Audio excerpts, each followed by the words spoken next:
Hi guys! Ngayon samahan nyo akong itry lahat tong 5 pieces na shade ng lip and cheeks tint ng ating Wow Isa Cosmetics. So, ang ating unang itatry ay yung number 1 na Prom Princess. So, ito tingnan natin. Ayan ngayon guys, ang effect sa akin ng Prom Princess lip and cheeks. Pwede rin siya sa ating cheeks. Ayan. And next naman guys, itry naman natin ang 2 shade ng ating lip and cheeks. So, burahin natin to guys para ipatong natin yung pangalawang ating lip tint. Ayan.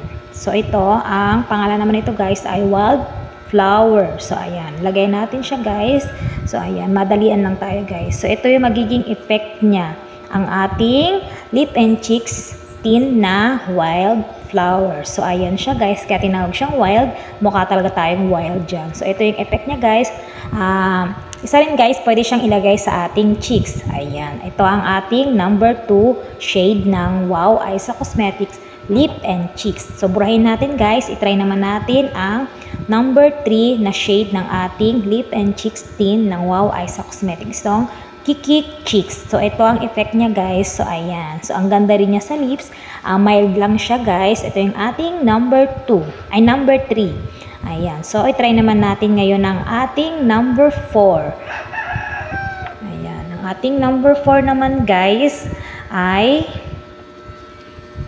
ayan. Ito yung effect niya guys. Ang ganda niya, diba guys? So, ito. Itatry naman natin ngayon ang number 4.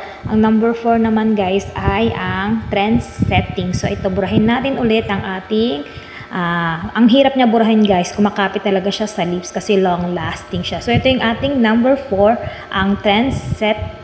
So, ang ganda rin niya sa lips, guys. Ayan. So, madalian lang siya, guys. May pagka-orange siya konti. Ayan, guys. So, ulitin ko, pwede sa cheeks at sa lips. So, ayan.